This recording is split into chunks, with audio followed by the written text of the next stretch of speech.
অষ্টাদশ শতাব্দীর ভারত। একদিকে ব্রিটিশ ইস্ট ইন্ডিয়া কোম্পানি নিজেদের আধিপত্য বিস্তারের চেষ্টা করছে, আর অন্যদিকে দক্ষিণ ভারতে এক অপ্রতিরোধ্য শক্তি হিসেবে উঠে আসছে মহীশূর রাজ্য। এই দুই শক্তির মধ্যে প্রায় ৩২ বছর ধরে যে তীব্র লড়াই চলেছিল, আজ আমরা সেই সাম্রাজ্যের উত্থান আর পতনের অসাধারণ কাহিনীই শুনব। ভাবুন তো একবার, একটা দক্ষিণ ভারতীয় রাজ্য কিভাবে সেই সময়ের সবথেকে শক্তিশালী ব্রিটিশ সাম্রাজ্যকে প্রায় ৩ দশকেরও বেশি সময় ধরে চ্যালেঞ্জ জানিয়েছিল। হায়দার আলী আর তার ছেলে টিপু সুলতানের নেতৃত্বে এটা কিভাবে সম্ভব হলো? চলুন এই পুরো বিষয়টা আজ আমরা ধাপে ধাপে জানার চেষ্টা করি। আমাদের আজকের আলোচনাকে আমরা এই ৫টি ভাগে সাজিয়েছি।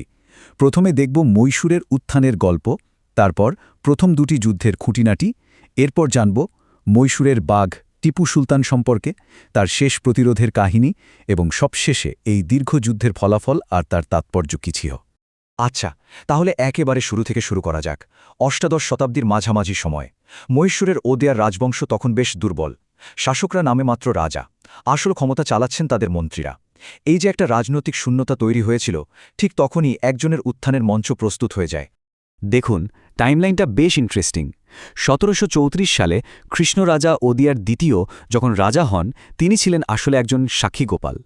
এই সুযোগেই হায়দার আলী, যিনি ছিলেন একজন সাধারণ সৈনিক, ধীরে ধীরে নিজের ক্ষমতা বাড়াতে থাকেন। দেখুন কতটা দূরদর্শী ছিলেন তিনি। ১৭৫৫ সালেই ফরাসিদের সাহায্যে দিন্ডিগুলে একটি আধুনিক কামান কারখানা তৈরি করে ফেলেন। আর এর ঠিক ৬ বছরের মাথায় ১৭৬১ সালে তিনি রাজ্যের আসল ক্ষমতা নিজের হাতে তুলে নেন। হায়দার আলীর এই উত্থানের ধাপগুলো কিন্তু সত্যিই অবাক করার মতো। ভাবুন, একজন সাধারণ অশ্বারোহী সৈন্য হিসেবে সেনাবাহিনীতে যোগ দিয়েছিলেন, কিন্তু তার সামরিক বুদ্ধি ছিল অসাধারণ। তিনি বুঝেছিলেন যে পশ্চিমা সামরিক কৌশল আর প্রশিক্ষণ ছাড়া এগোনো যাবে না। নিজের দক্ষতা আর প্রতিভার জোরেই তিনি সেনাপতি পদে পৌঁছান এবং শেষ পর্যন্ত ১৭৬১ সালে মহীশূরের ডি ফ্যাক্টো সুলতান হয়ে রাজ্যকে একটা স্থিতিশীল জায়গায় নিয়ে আসেন।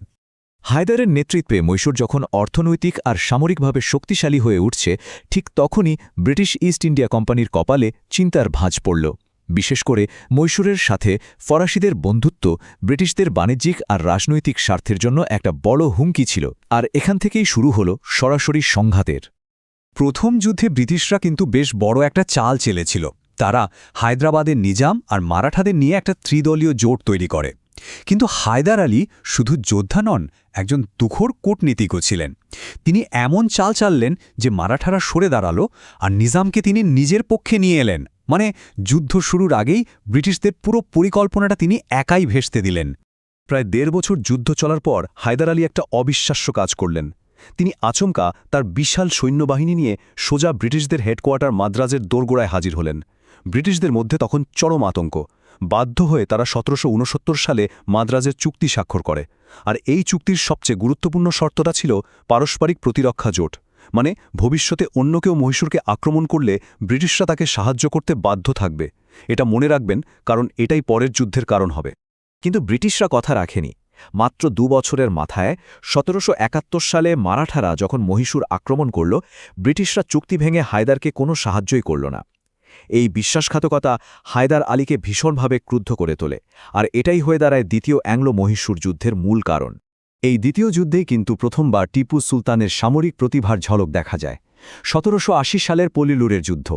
টিপু এমন এক অবিশ্বাস্য রণকৌশল দেখালেন যে ব্রিটিশ কর্নেল বেইলির বাহিনীকে তিনি পুরোপুরি ঘিরে ফেললেন। এর ফলে ব্রিটিশদের দুটো আলাদা বাহিনী আর এক হতেই পারল না। এটা ছিল ইস্ট ইন্ডিয়া কোম্পানির জন্য একটা বিরাট বড় পরাজয়। তো প্রথম দুটো যুদ্ধের শেষে দুটো চুক্তি হলো, মাদ্রাজের চুক্তি আর ম্যাঙ্গালোরের চুক্তি। মাঝখানে একটা বড় ঘটনা ঘটে। ১৭৮২ সালে ক্যান্সারে হায়দার আলীর মৃত্যু হয়। তার মৃত্যুর পরও টিপু যুদ্ধ চালিয়ে যান, কিন্তু শেষ পর্যন্ত ম্যাঙ্গালোরের চুক্তির মাধ্যমে যুদ্ধ থামে, যেখানে দুই পক্ষই একে অপরের দখল করা এলাকা আর বন্দীদের ফিরিয়ে দেয়। মানে এত রক্তক্ষয়ের পরেও পরিস্থিতি যেখানকার সেখানেই ফিরে এলো। বাবার মৃত্যুর পর মহীশূরের সিংহাসনে বসলেন টিপু সুলতান, যিনি পরিচিত ছিলেন মহীশূরের বাঘ নামে। টিপু কিন্তু শুধু একজন দুর্ধর্ষ যোদ্ধা ছিলেন না, তিনি ছিলেন একজন দুর্ধর্ষ শাসক, একজন উদ্ভাবক, যিনি মহীশূরকে একটা আধুনিক রাজ্যে পরিণত করতে চেয়েছিলেন। তার এই বিখ্যাত উক্তিটাই যেন তার পুরো জীবনের দর্শন। তিনি পরাধীনতা মেনে নিয়ে লম্বা জীবন চাননি, বরং স্বাধীনতার জন্য সিংহের মতোই একদিনের জীবনকে বেছে নিয়েছিলেন এবং শেষ পর্যন্ত তিনি সেভাবেই লড়ে গেছেন। টিপুর উদ্ভাবনী ক্ষমতা ছিল সত্যি অসাধারণ। তিনি ইউরোপীয় মডেলে সেনাবাহিনী গড়ে তুলেছিলেন, নৌবাহিনীর গুরুত্ব বুঝেছিলেন, আর সবচেয়ে বড় কথা, তিনি ছিলেন ভারতে রকেট প্রযুক্তির অন্যতম পথ প্রদর্শক। শুধু তাই নয়, তিনি নতুন ভূমি রাজস্ব ব্যবস্থা চালু করেন, রেশম চাষের প্রসার ঘটান, এমনকি ফরাসি বিপ্লবীদের দ্বারা অনুপ্রাণিত হয় জ্যাকোবিন ক্লাবের সদস্য হন আর নিজের রাজধানীতে স্বাধীনতার বৃক্ষ বা লিবার্টি ট্রি রোপণ করেন। এই সবকিছুই প্রমাণ করে যে তিনি তার সময়ের থেকে কতটা এগিয়েছিলেন। কিন্তু এই লড়াই তখনও শেষ হয়নি।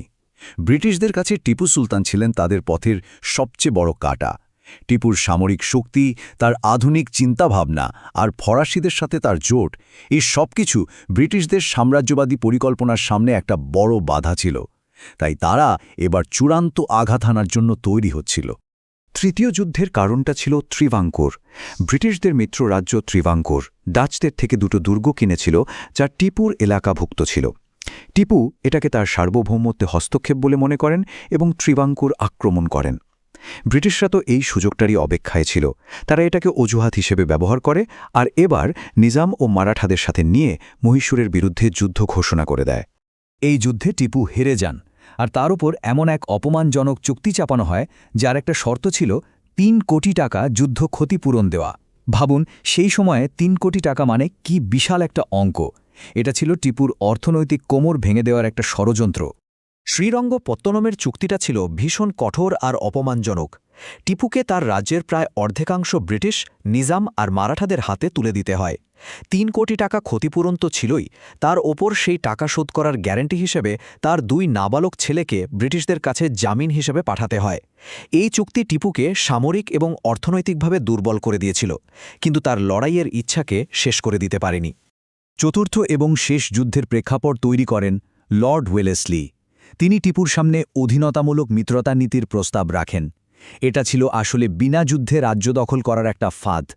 এই নীতি মেনে নেওয়ার অর্থ হল ব্রিটিশদের অধীনে থেকে নিজের স্বাধীনতা পুরোপুরি বিসর্জন দেওয়া। টিপু সুলতান এই অপমানজনক প্রস্তাবে সই করতে সরাসরি অস্বীকার করেন, বরং তিনি ব্রিটিশদের বিরুদ্ধে নেপোলিয়ানের মতো বিদেশি শক্তির সাথে জোট করার চেষ্টা চালিয়ে যান, যা ব্রিটিশদের চূড়ান্ত আক্রমণের সিদ্ধান্ত নিতে বাধ্য করে। চতুর্থ যুদ্ধটা ছিল খুব ছোট কিন্তু মারাত্মক। ১৭৯৯ সালের ১৭ এপ্রিল যুদ্ধ শুরু হল, আর মাত্র কয়েক সপ্তাহের মধ্যে ৪ মে ব্রিটিশ বাহিনী টিপুর রাজধানী শ্রীরঙ্গপত্তনম দখল করে নিল। টিপু সুলতান কিন্তু পালিয়ে যাননি বা আত্মসমর্পণ করেননি। তিনি শেষ নিঃশ্বাস পর্যন্ত তার রাজধানীর ফটক রক্ষা করতে গিয়ে যুদ্ধক্ষেত্রেই বীরের মতো মৃত্যুবরণ করেন। টিপুর মৃত্যুর সঙ্গে মহীশূরের স্বাধীনতার সূর্য চিরদিনের জন্য অস্ত গেল। ব্রিটিশরা অবশেষে দক্ষিণ ভারতে তাদের সবচেয়ে বড় প্রতিদ্বন্দ্বীকে সরিয়ে দিয়ে নিজেদের একছত্র আধিপত্য প্রতিষ্ঠা করল। টিপুর মৃত্যুর পর বিজয়ী শক্তিরা তার রাজ্যকে নিজেদের মধ্যে ভাগ বাটোয়ারা করে নেয়। ব্রিটিশরা কানাড়া, কোয়েম্বাটুর আর শ্রীরঙ্গপত্তনমের মতো সবচেয়ে গুরুত্বপূর্ণ আর উর্বর অঞ্চলগুলো নিয়ে নেয়। নিজামও কিছু অংশ পায়, আর রাজ্যের বাকি ছোট একটা অংশ পুরনো ওদেয়া রাজবংশের এক নাবালকের হাতে ফিরিয়ে দেওয়া হয়, তবে অবশ্যই অধীনতামূলক মিত্রতা নীতিতে সই করানোর পর। অর্থাৎ স্বাধীন মহীশূর তখন একটা ব্রিটিশ শাসিত আশ্রিত রাজ্যে পরিণত হল। এখানে একটা খুব জরুরি বিষয় কিন্তু মাথায় রাখতে হবে।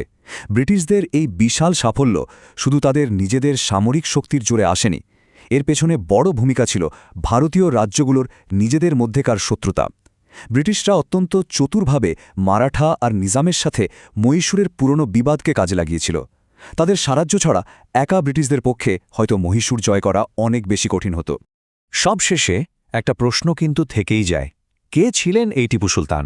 একজন দূরদর্শী মুক্তিযোদ্ধা যিনি বিদেশি শক্তির হাত থেকে ভারতের স্বাধীনতা রক্ষা করতে চেয়েছিলেন, নাকি তিনি ছিলেন একজন উচ্চাভিলাষী শাসক যিনি কেবল নিজের সাম্রাজ্য আর ক্ষমতা টিকিয়ে রাখতে চেয়েছিলেন? তার আসল পরিচয় আর উত্তরাধিকার নিয়ে ঐতিহাসিকদের মধ্যে বিতর্ক আজও চলে, যা তাকে ভারতীয় ইতিহাসের অন্যতম জটিল এবং আকর্ষণীয় এক চরিত্র করে তুলেছে।